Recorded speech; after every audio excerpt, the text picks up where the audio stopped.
Saludos futboleros. El Boca de Úbeda volvió a ganar por Libertadores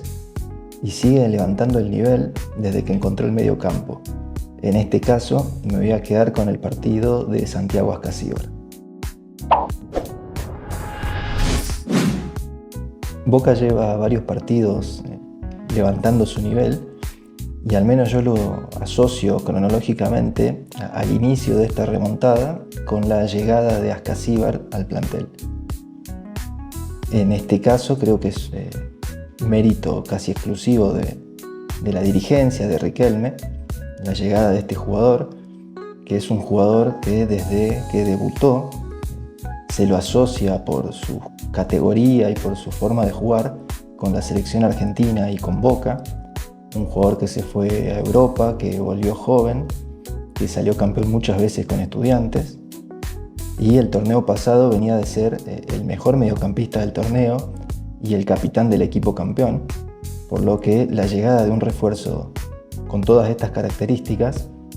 desde luego que se imponía como titular, al menos desde el inicio. Después estuvo en el jugador el sostenerse en esa condición de titular a partir de sus rendimientos. Si bien fue de menor a mayor, porque sus primeros partidos no fueron los mejores, creo que desde el primer momento tuvo partidos por lo menos buenos, con lo que fue afianzándose y confirmando esa jerarquía de titular que le había sido asignada, ni bien llegó al equipo. Y como decía, a partir de su llegada y con la incorporación también de Aranda en el equipo titular y la evolución de Milton Delgado, que será seguramente material para otro video, Úbeda terminó de conformar un medio campo lógico y además muy bueno por delante o alrededor de Leandro Paredes, acompañando así mejor al campeón del mundo, que hasta entonces lo veíamos prácticamente solo o por lo menos mal acompañado,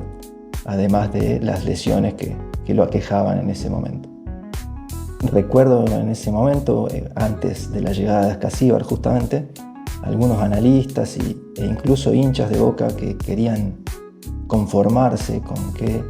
Belmonte más o menos pisaba el área rival. Bueno, Ascasíbar es claramente un jugador que lo hace de mucha mejor manera. Es, como decía antes, uno de los mejores, si no el mejor en su posición de todo el fútbol argentino. Y en él Boca tiene un jugador que es un cuarto volante, pero cumple también funciones de tercer atacante. Cuando había debutado en esos inicios que mencionaba antes en Estudiantes, era un 5 más de marca, de recuperación, bien defensivo, aguerrido, y sin dejar estas características, ya en su segundo ciclo en Estudiantes, le incorporó mucha llegada al área y gol incluso, ya que pasó a jugar más de 8 que de 5, en ese caso creo más en una línea de 3 mediocampistas. Ahora con Úbeda lo está haciendo en una línea de 4 mediocampistas, arrancando bien abierto a la derecha, pero yendo siempre hacia adentro y, como decía, llegando mucho al área, a situación de remate y en algunos casos de gol.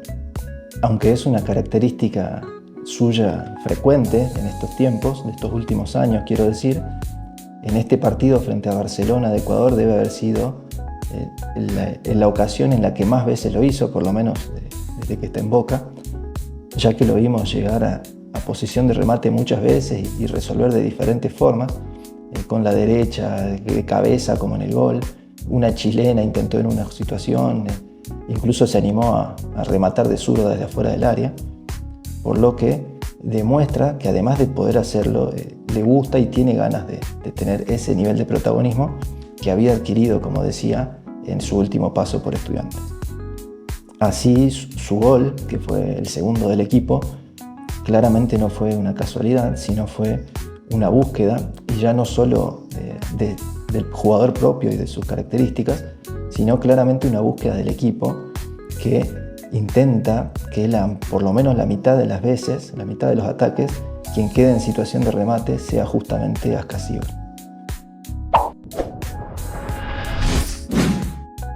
Así consiguió un nuevo triunfo que llega ya a 6 puntos sobre 6 posibles en esta fase de grupos de la Copa Libertadores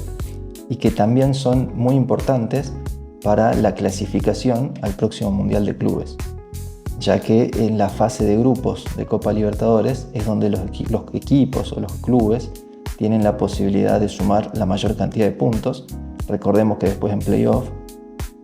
por ejemplo en lo que fue en la Copa Libertadores 2023, Boca avanzó de ronda empatando todos los partidos y así solo sumaba de a uno. Por lo que, por más que la clasificación se asegure, Boca tiene que tratar de sacar la mayor cantidad de puntos posible en esta fase de grupos, pensando en ese objetivo, ya que si se vuelve a jugar este Mundial de Clubes, Boca tiene que participar sí o sí.